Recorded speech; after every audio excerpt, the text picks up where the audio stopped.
It is the alleged murder-for-hire case that has made national headlines, and tonight, the woman at the center of it, Dalia Dippolito, takes the stand with an unusual defense. Here's ABC's Lindsay Davis.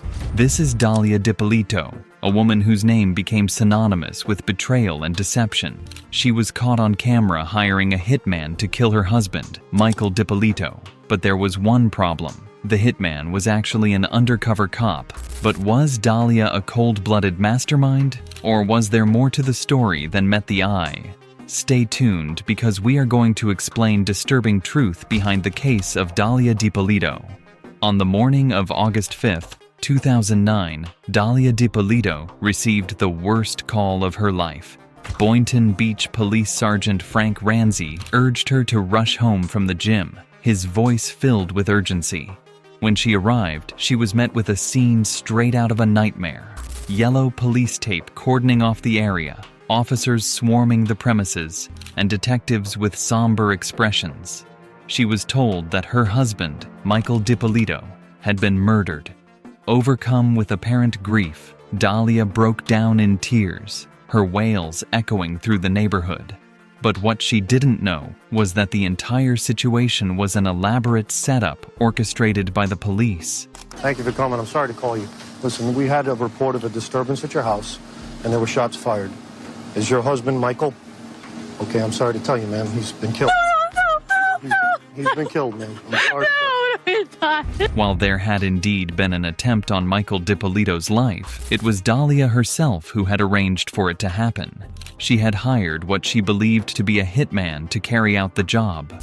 Unfortunately for her, that supposed hitman was actually an undercover police officer, and every damning moment of their conversation had been caught on camera. Weeks prior, authorities had been tipped off about Dalia's sinister plan, prompting them to take swift action. In a shocking twist, the police collaborated with the producers of the reality television show COPS, allowing them to film the entire sting operation. Not only did they record Dalia meeting with the undercover officer, but they also went as far as staging a crime scene to convince her that her plan had been successfully executed.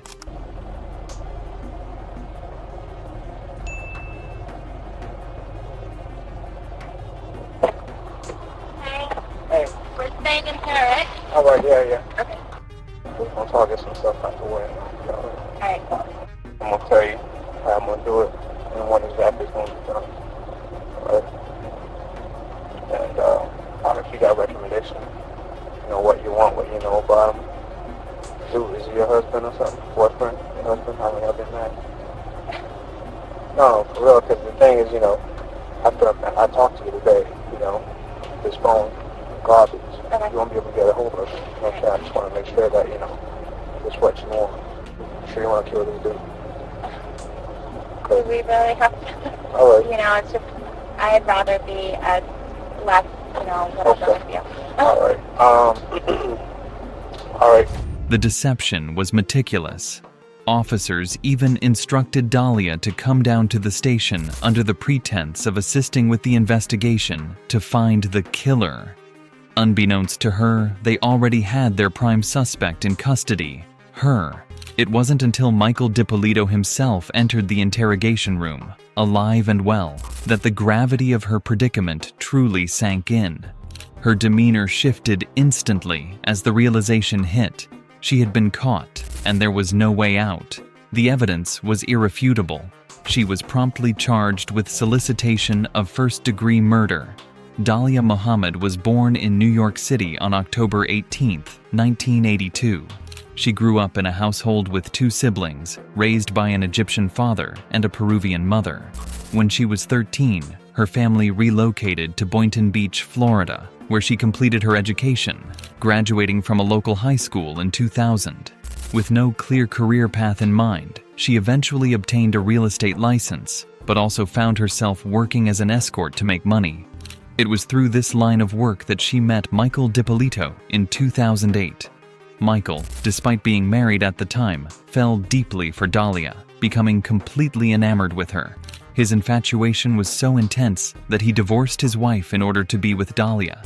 Their relationship moved at an alarming pace, culminating in their wedding on February 2, 2009, just 5 days after Michael's divorce was finalized.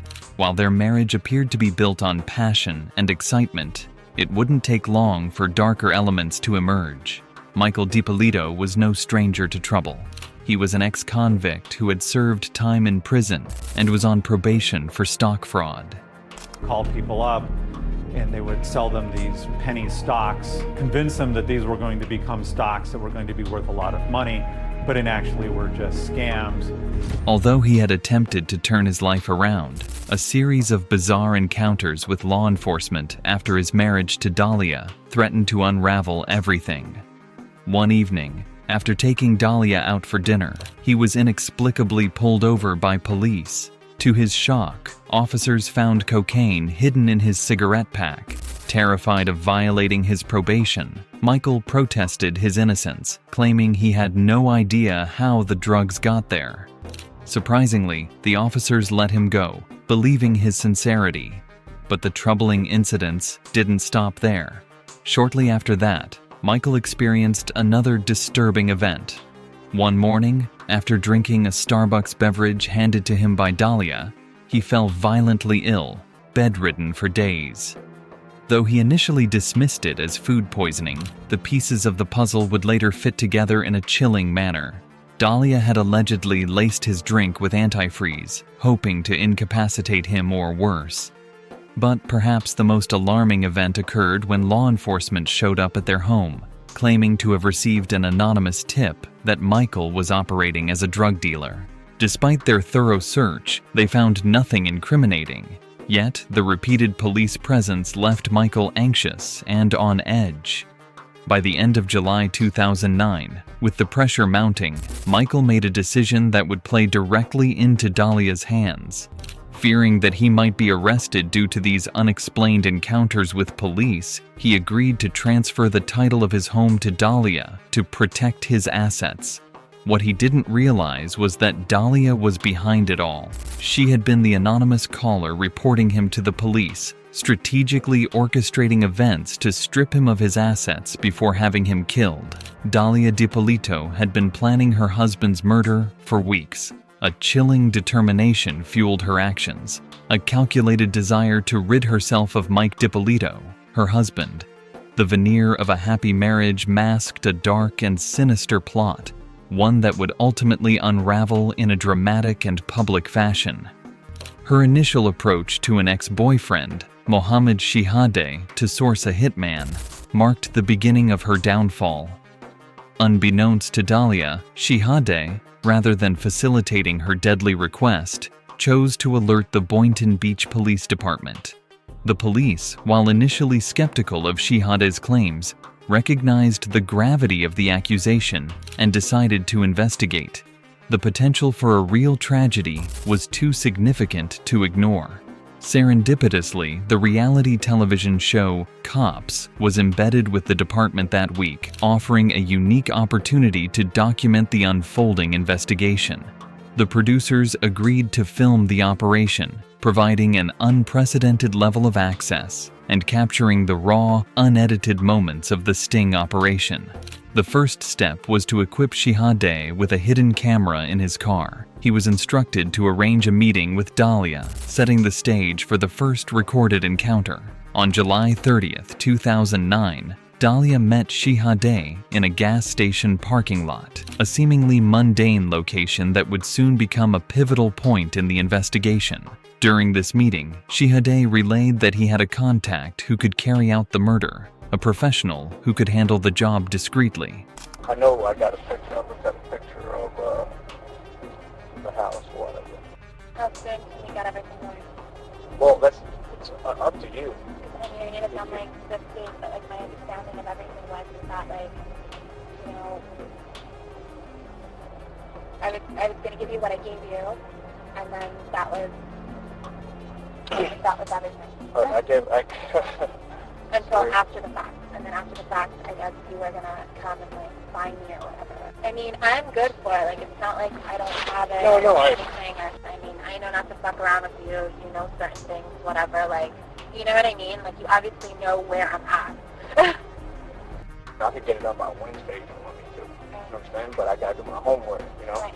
I got to know exactly where the place is and how to get out of there, how to get in and out, you understand, what the neighbors want. I got to call the cops, report a shooting to see how fast they get to that location. There's a lot of stuff I got to do. Okay. That's going to cost me a lot of money.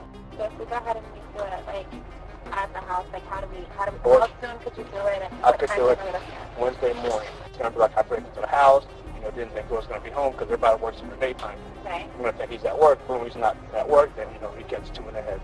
That's it, I take a couple things with me, break a couple windows, make it look like a robbery that went bad, and it's all over. I'm gone out of there. He's going to be asking you questions, although they know it's going to be obvious what it is, and they already know, but, they're going to ask questions, because that's how they got to do it. But I don't know how well you handle pressure. You understand? I don't know, because I don't want... No, I'm not going to, I'm a lot tougher than what I look. I know you see and you're like, oh, what a cute little girl, whatever. But I'm not.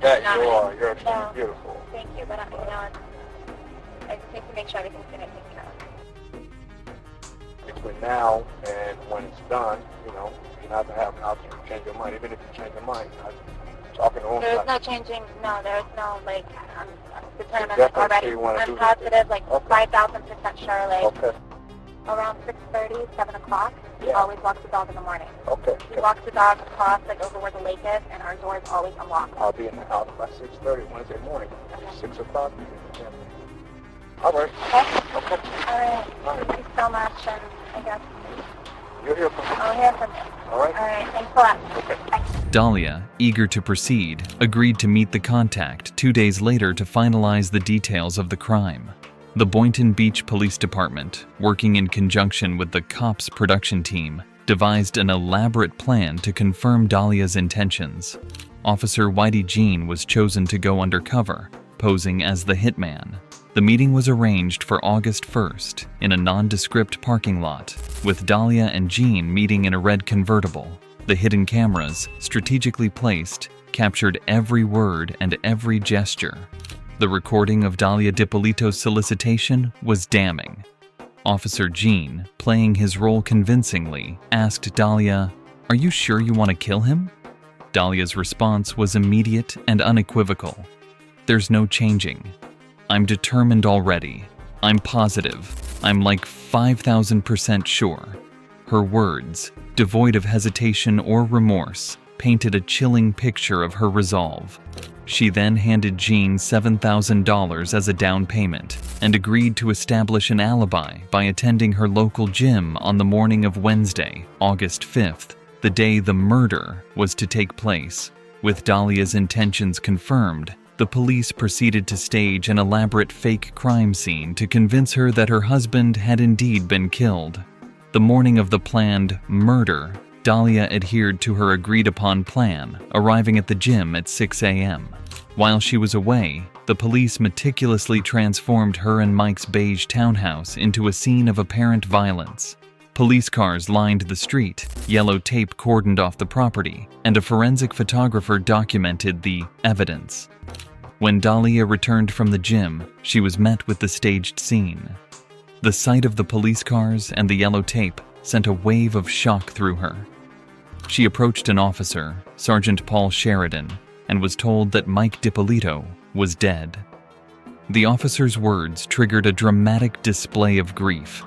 Dalia sobbed into his arms, seemingly overwhelmed by the news. Sergeant Sheridan, maintaining his role, comforted Dalia and took her to the police station to assist in identifying a suspect. I'm Sergeant Ramsey. I'm the one that called you. Thank you for coming. I'm sorry to call you. Listen, we had a report of a disturbance at your house, and there were shots fired. Is your husband Michael? Okay, I'm sorry to tell you, ma'am. He's been killed. He's been killed, man. I'm sorry. Listen. No. Try to calm down. Listen, right now we need to get you to the station. We need to get you to our police station. I can't let you in, man. We have to do our job. If you want us to find this killer, okay, we need you to calm down.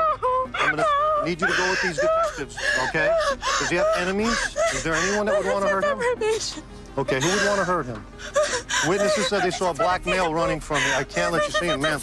Ma'am, I cannot do this right now. Ma'am, I can't do it. Detective Yopi, I need you to take her to the station. I can't. Ma'am, go with these detectives. If you want to help your husband, okay? If you want to help your husband, you need to go to the station with these gentlemen. and tell us everything you know about who he knows, who he's connected to. Don't worry, we've already taken care of your dogs with animal control for right now. Everything's under control. And we'll take care of everything else, okay? Thank you, guys.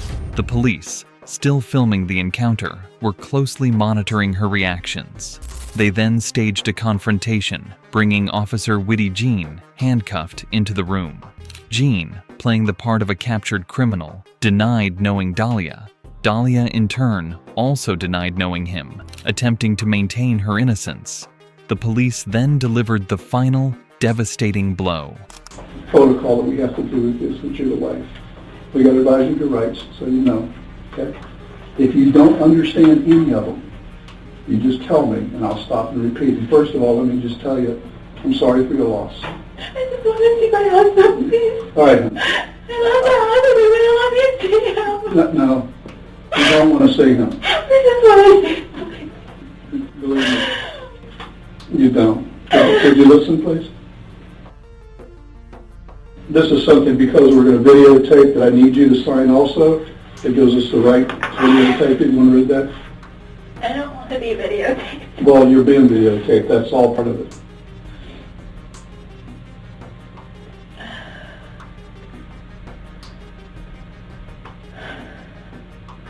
Whose number is that? That's your home number.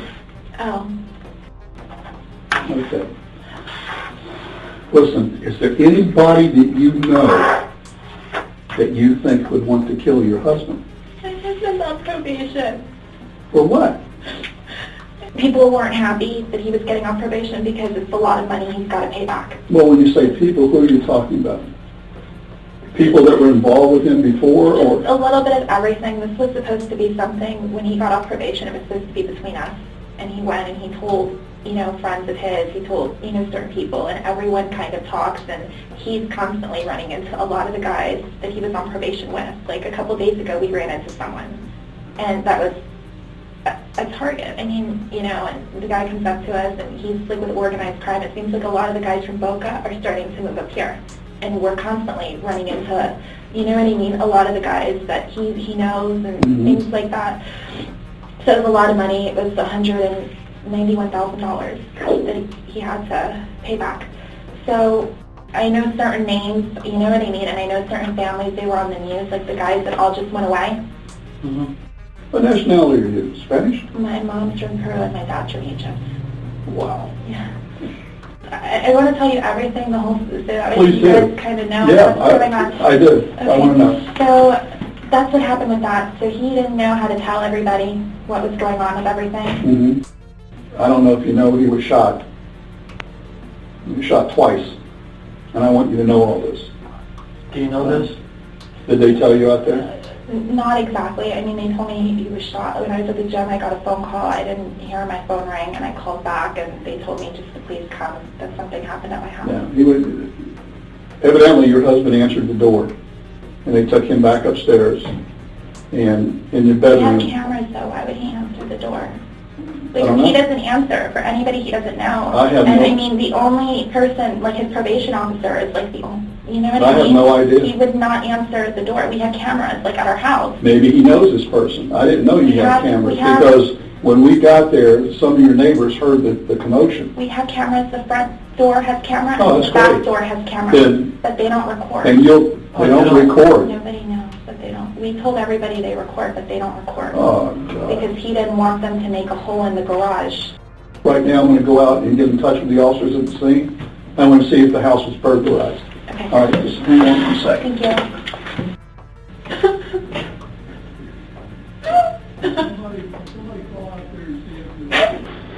Now, you know that I've advised you of your rights, right? you. Yes, you have. Okay. The game's over with. Okay? There's no more games with you and I. Now we're going to get down to serious business. I want to know if you know this guy. Come here. Bring this guy in here. Mike Dippolito appeared in the doorway, revealing the elaborate ruse. His presence shattered Dalia's carefully constructed facade. "Mike, come here," she begged, her voice filled with desperation. "Come here, please. Come here. I didn't do anything to you." Her pleas were met with cold rejection. You know who this guy is? No. You never seen him before? I've never seen him before, ever. Do you know her? Put your head up and look at her. Put your head up. I've never seen him. What were you doing coming out of her house? See him out here.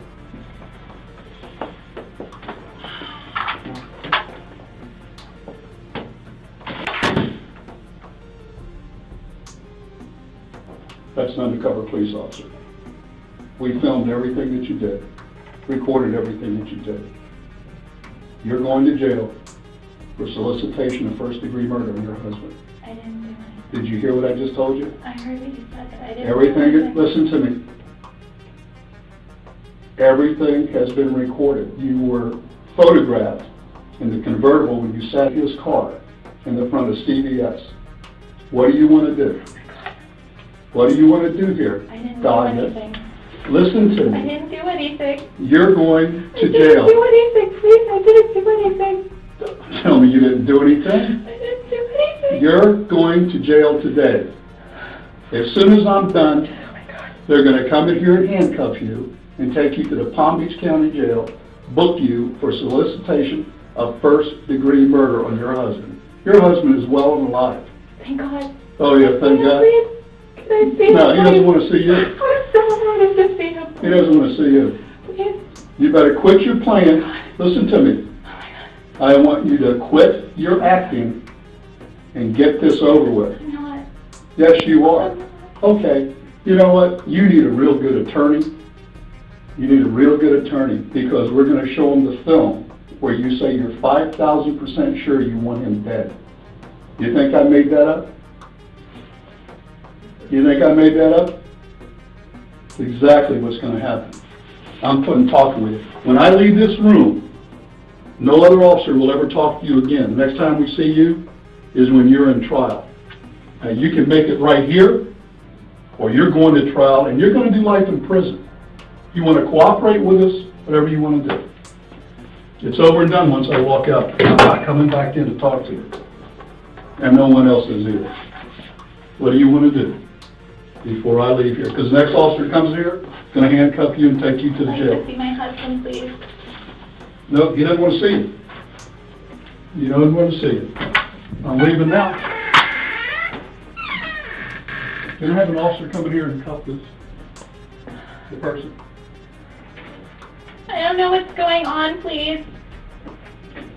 We'll go ahead and arrest her for solicitation first degree murder. I don't see what's happening, please. Can you stand up? Stand up, please. Come on.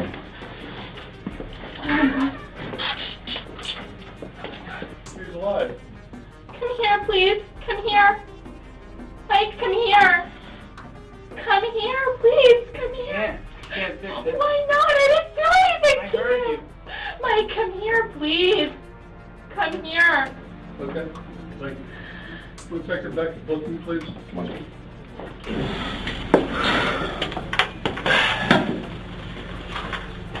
Have you been advised of your rights before? Yes. Your Miranda rights?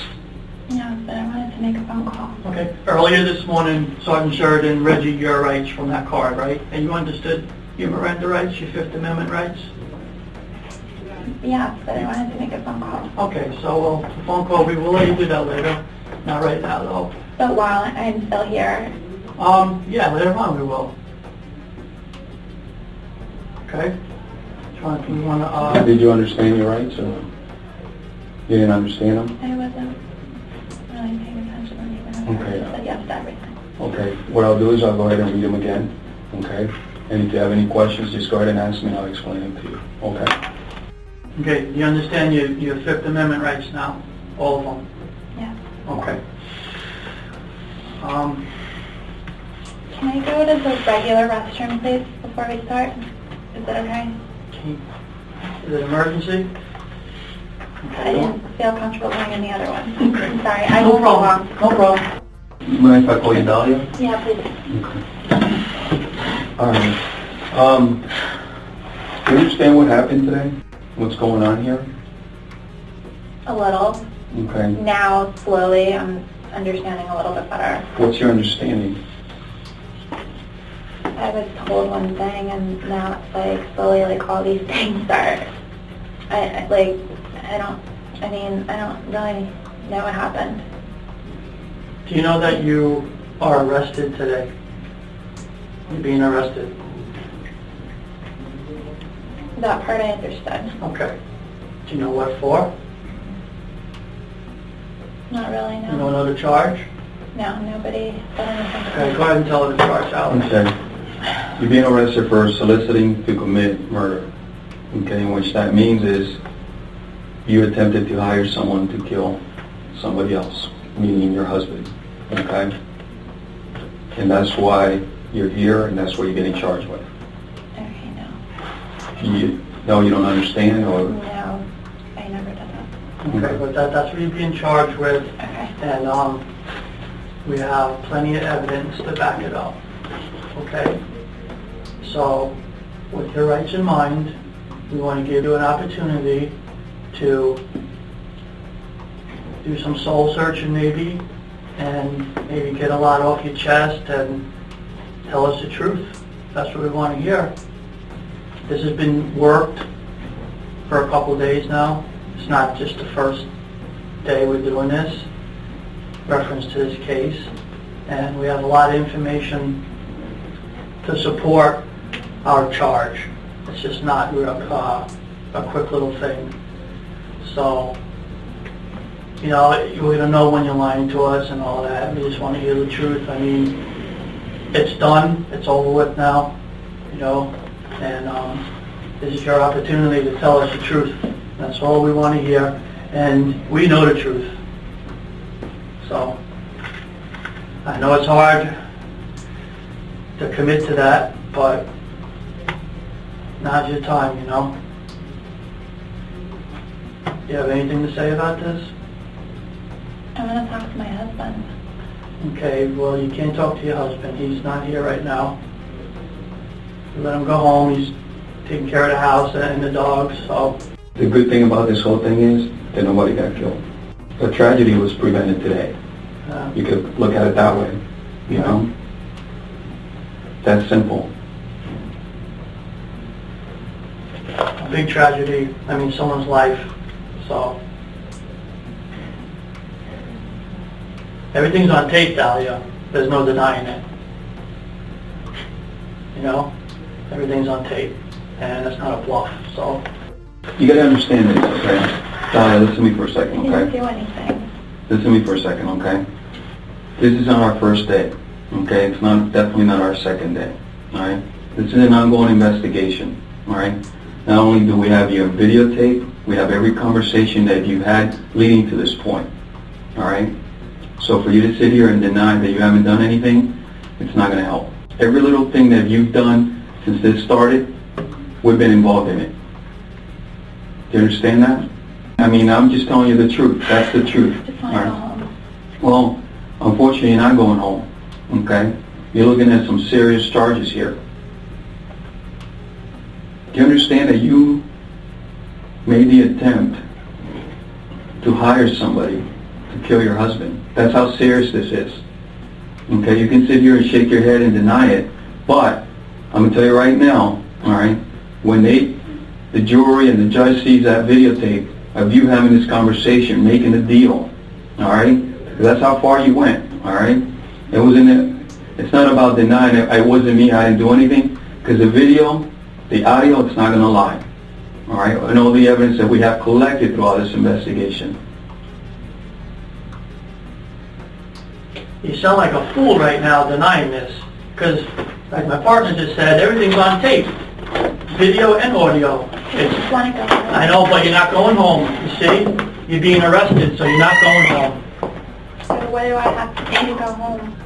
I'd like to go home. I know, but you can't. It's impossible. You're going to the Palm Beach County Jail after this. You can't go home. You're being arrested. This is not a game. In your mind, it might be a little game, but this is very, very serious. Murder? Are you kidding me? Mike, having witnessed the extent of her betrayal, told her she was on her own. Dalia Dippolito was immediately charged with solicitation of first-degree murder. The meticulously planned sting operation, captured on camera by cops, provided irrefutable evidence of her guilt. Dalia Dippolito was arrested and placed in handcuffs at the police station after learning that her husband was still alive. The dramatic moment marked the beginning of a legal saga that would unfold over nearly a decade, involving multiple trials, appeals, and an unusual defense strategy centered around reality television. Following her arrest, Dalia's first phone call from jail was to none other than Michael Dippolito. Hello? Hey, it's me. Yeah, what's up? Nothing, Mike. Can you please come here? Hey, listen, I don't want to fight with you. Honestly. I can't help you. Mike, Don't you understand what just happened? what they're saying is not true. How is that possible? Like, I'm sitting here. It's not true. It's not possible. You wouldn't even give me 2 minutes to talk to you, but it's not possible. What they're saying is not true. How in the hell did I hear it and see it? Like, I heard what you heard. It's not true. I heard what you heard and I saw what you saw. Everything they showed you, they showed me. And how is it not? How are you telling me that? I It's not am giving you my word that it's not true.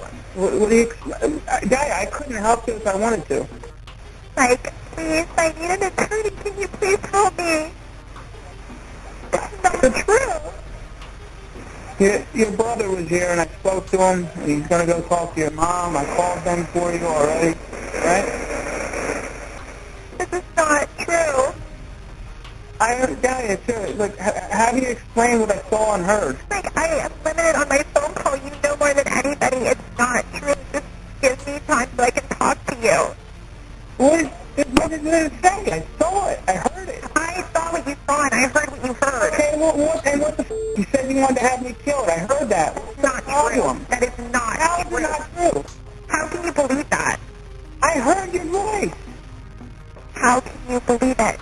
What isn't the point? I heard you say it. It's not. I heard what you heard and it's not. What did I hear then? I heard you say it. I heard the tape. Okay, I heard the tape and I saw pictures and I saw the whole 9 yards. I saw all of it.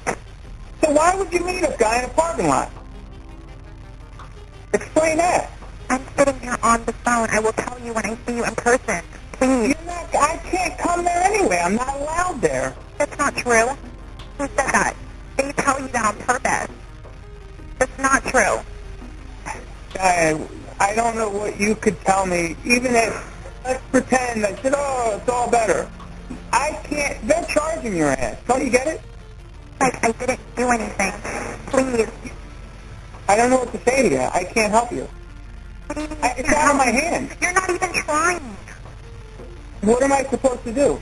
You're supposed to get me an attorney, please, so I can talk to you. I saw you with this guy in the truck or whatever the f*** it was. I saw it. I heard your voice clearly. What? I don't understand. I did not say those things. Period. So how did they get your voice on that tape recorder? Like, I'm limited with my time, please. You gotta be kidding me, man. Dalia, I heard you say that shit. Like, okay? I'm telling you right now, okay? You can't fix it. How are you going to tell me that you didn't say it, you didn't do it? When I saw you say it and I saw you do it. Do you have any idea how I was when they told me what supposedly happened to you, how I got and how I was and how everything? Can you meet me in person so I can talk to you? No. Why? Why should I? Because you know me. I never, ever, ever, ever, ever in my wildest dreams ever want that for you, ever. Well, you said it, Dalia. You hired a guy. No, I did not say anything. Period. I didn't say anything. I don't know how you're going to actually have the nerve to sit here and lie to me now. I can't help you even if I wanted to. Do you get it? Why don't you want to? It's out of my hands. You're not even trying. It's different if you're trying. You're not even trying. What could I possibly do for you? I don't get it. What could I do? You're not even trying. Trying what? I'm sitting here like a dumbass. Please. Okay, they're getting ready to take me again. Dalia, I'm gonna give you some advice, and you need to listen. You're gonna be ran around in there for a little while, a couple days.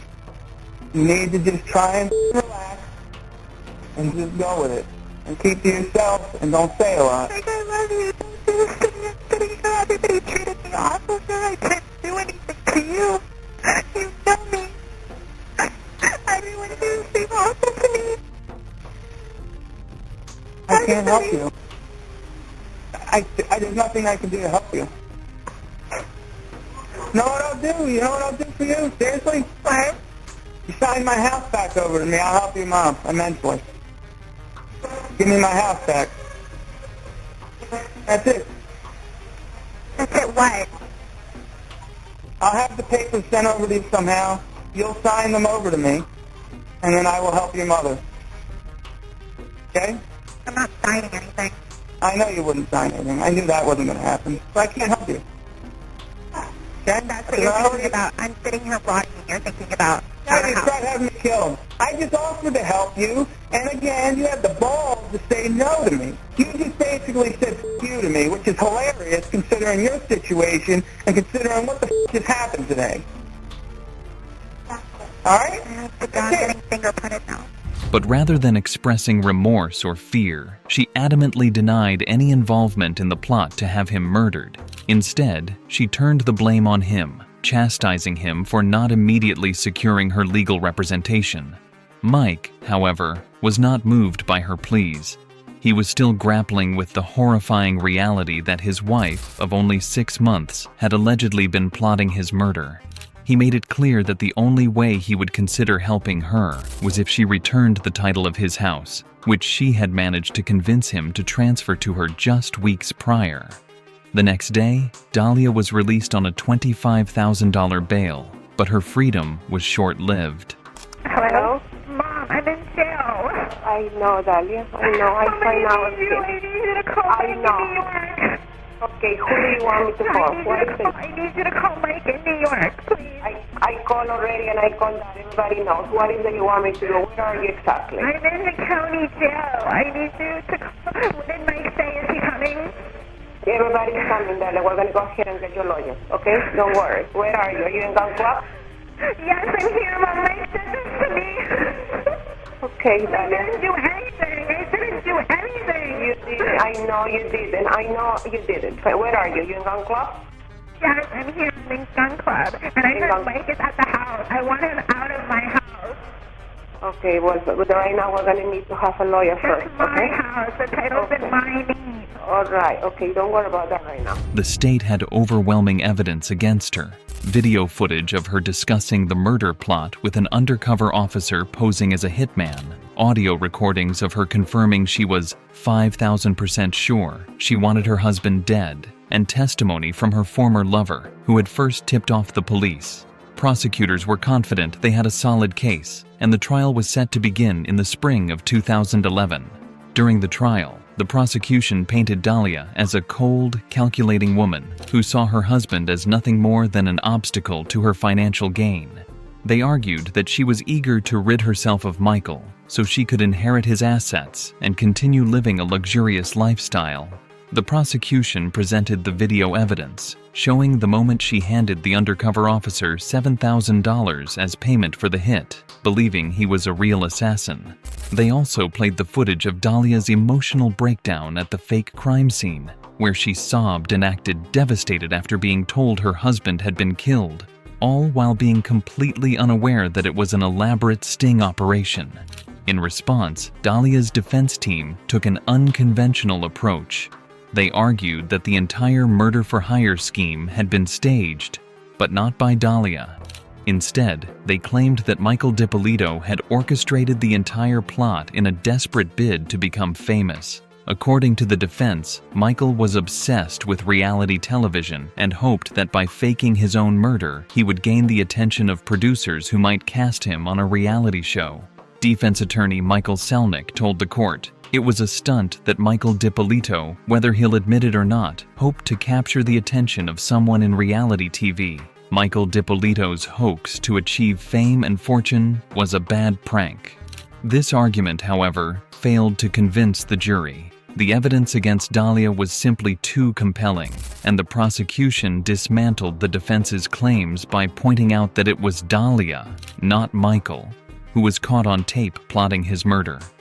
On May 13, 2011, the jury found Dalia Dippolito guilty of solicitation to commit first-degree murder.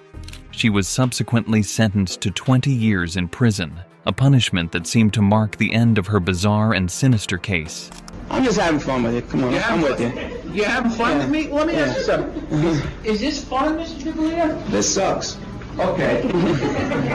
Was it fun when you got arrested? No. Was it fun when you went through court? Horrible. Okay. So, is there anything funny about this proceeding at all, Mr. Dippolito? The questions you're asking me, some of them, yeah. You don't like them, do you? It's ridiculous. We're not here because of me.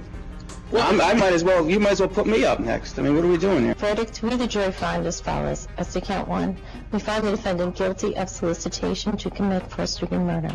If you find the defendant guilty, do you find that there is a firearm included in the solicitation? Yes. And you and I have spoken previously about you wanting to share some comments with the court as the judge considers the appropriate sentence in this case? Yes, I do. I have no words to explain why this unfortunate event happened. And I am sorry that it did.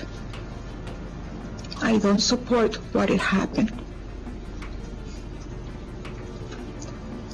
But I know that you have the power in deciding what happens to the next phase of Dalia's life, in showing mercy. In life, we make mistakes. Sometimes we will deserve a second chance.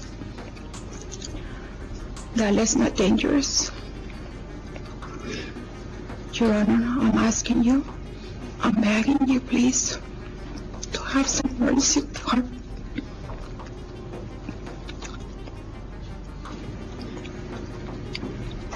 Thank you for listening to me. Thank you. Where do I begin? Let me just start off by saying, when I married my wife, I was very much in love with her.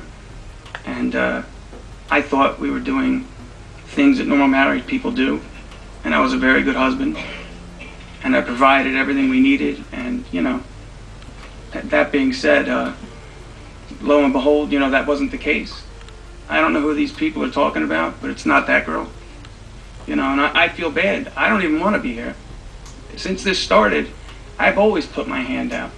Give me my house, let's be done with it. I'll beg the judge to even do whatever. I don't personally gain anything from this. The difference between me and I guess what's going on here, I went to prison. You know how I got there? I said I did it. Yeah, I did it. Let's get this over with and handle it. That hasn't happened here. I mean, this girl doesn't feel sorry for anything. She still doesn't think she did anything. And believe me, I don't want to get up here and be nasty, but the reality is I sit and listen to this. Even today, we're talking about a retrial? Retrial for what? I mean, what is it we're doing? Who didn't understand what happened here? They still don't want to admit anything happened. Nothing bad happened. It's all good. Let's just all go home and it's fine. I'm not okay. My father died. I was supposed to have been able to travel to see him. I didn't get to see my dad. My dad's dead. And, that was part of my plan. Get off probation, go see my family, spend time with my father. If she would have owned it like a normal person and would have owned up to something, I would respect that. But instead, when I get to court, I hear that I want a reality television show. As soon as we walk out here, they're filing for an appeal. You know why? Because they think everybody in this room is stupid. That's why. Because we're all stupid, and they're smarter than us. And nobody did anything. And God, she's a great girl. And whatever. When I met her, I thought all those things. I don't want to offend anybody, and believe me, I feel sorry for everybody that's in here crying. But you know what? I got to feel sorry for myself.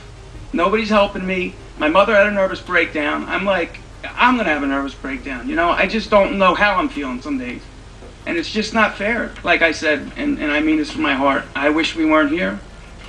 I wish she would have did anything but what she did. The jury's found you guilty, Ms. Dippolito, of solicitation to commit first-degree murder.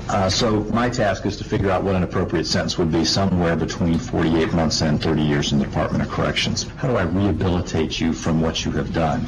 And I think that's a function of spinning your moral compass. I think your moral compass is askew. I think that it's something that It's not like getting a drug addict off drugs or an alcoholic off alcohol, but rehabilitation, I hope that occurs as part of this sentence. A big variable, and the one that's most conspicuous, is punishment. You impose a sentence to punish bad behavior, criminal behavior, and that's going to be a large component of this sentence. And also a valid factor in imposing a sentence is retribution. And retribution is giving society the vent, the outlet, the sense of that person got what he or she had coming. So I consider those factors and try to figure out what weighs most in tailoring a sentence for you. And it has to do with the facts of the case, and it has to do with who you are and what you were thinking. And here's the way I see it. I think that a lot of it is what were your motivations? What were you doing? What were you thinking when that was going on? And I just come to the most obvious conclusion that you were motivated by greed, by avarice. There's no evidence that you were being beaten and you were defending yourself, that you were a battered wife, that you were an alcoholic, that you were the victim of child abuse, that you were somehow acting in defense of yourself, even under a misguided notion. There's none of that here. All of your conduct was just for self-indulgence and just trying to take every bit of money that you could get a hold of so that you could go on and live this fast life. In as early as March, you began this relentless campaign to get rid of your husband. First, you're thinking, well, I'll just get him sent off to prison and that would be good enough. You used guile and sophistry to dupe others into your web of deception. You were the puppet master that was pulling all the strings. You weren't acting at the direction of somebody else. You weren't under the influence of somebody else. You were the one calling the shots. And you were engaged in a course of conduct not over some momentary lapse of good judgment. This wasn't like, I ran a red light, I shouldn't have done that. Or, oh, what was I thinking? I had the gun in my hand and I shot it because I was angry. It was weeks and months that you continued with these different schemes to try to rid yourself of your husband that was just something out of a novel. And it was horrible to watch it unfold as the trial testimony came out. It was pure evil. After those attempts to have your husband taken out of the picture by way of sending him back to prison for a long period of time, and when you learned that it wasn't good enough to have the house in your name, that if you wanted to sell the house, you were still going to need his signature, I think that's when it started to turn to even more sinister behavior. Mr. Salnick indicates that, being remorseful or saying I'm sorry really doesn't mean anything. And I disagree. I think, even today, Mr. Dippolito, still your husband, I think that I'm sorry, it's my fault, I did it, would have gone a long way. Not only for his healing, but it would have perhaps suited your own purpose. But I haven't heard anything. I haven't heard an ounce of remorse. The opposite of that, when confronted with the obvious facts, the most powerful testimony as to who you are is when you were in the police station and your husband walked by and looked in and you were begging him, tell him this is all wrong, tell him this is all wrong, and then later on the telephone you were saying, he was confronting you with the evidence. I saw the tapes. I saw the videotape of you trying to have me killed. And you just cold-bloodedly said to him, I saw what you saw, and I'm telling you that's not true. And it was astonishing, the cold-blooded denial that you're willing to go to try to avoid the obvious. You have a certain facet of who you are with your mom, your sister, your brother, and they see the good in you, as siblings and parents should. But who you are when no one's looking, other than a camera in a police car, is quite different. And I think that peers deeply into your soul and speaks volumes of the way you were presenting this, and it was quite chilling to witness that. Based upon those factors, then, Ms. Dippolito, I'll accept the verdict of the jury. I'll find you guilty. I'll adjudicate you guilty. And I'm sentencing you to 20 years in the Department of Corrections. However, in 2014, an appellate court overturned her conviction, citing errors in jury selection. This led to a retrial in 2016, giving Dalia another chance to fight for her freedom. This time, her defense team refined their strategy, arguing that the presence of the reality show COPS during her arrest had tainted the case against her. They claimed that Boynton Beach police, in their eagerness for publicity, had allowed the television crew to turn Dalia's arrest into entertainment rather than a straightforward criminal investigation. Despite the revised defense, the second trial ended in a deadlock. The jury was split 3-3, unable to reach a unanimous verdict. As a result, Dalia was released on house arrest while awaiting her third trial. During this time, she gave birth to a son, further complicating the legal proceedings. Her final trial took place in 2017, and this time, the jury reached a decision. On July 21, 2017, Dalia Dippolito was convicted once again. Judge Glenn Kelly, while acknowledging concerns about the involvement of cops, ultimately ruled that the evidence against Dalia was overwhelming. He sentenced her to 16 years in prison, slightly reducing her original sentence, but ensuring that she would spend a significant portion of her life behind bars. Following her sentencing, Dalia attempted one last appeal in 2019, petitioning the Florida Supreme Court to review her case. However, the court rejected her appeal, effectively ending her legal battle. With no further avenues left for appeal, Dalia was transferred to the Lowell Correctional Institution in Ocala, Florida, where she remains incarcerated. Michael Dippolito, despite surviving the ordeal, has struggled with the aftermath. At Dalia's sentencing hearing, he expressed his frustration, stating, "People tell me, you're lucky to be alive." And I'm like, I guess. But I still have to go through all of this. It's not even real. It's like, I can't even believe we're still sitting here like this girl didn't even try to do this. Dalia Dippolito's case remains one of the most infamous murder-for-hire plots in recent history. Her failed attempt to manipulate the justice system, her defense's bizarre reality TV argument, and the shocking sting operation that exposed her all contributed to making her a national sensation. With her release date set for 2032, the world will have to wait to see what happens when the so-called Black Widow finally walks free. In short, the case of Dalia Dippolito remains one of the most infamous murder-for-hire plots in recent history, not just because of its shocking details, but because it was caught entirely on camera.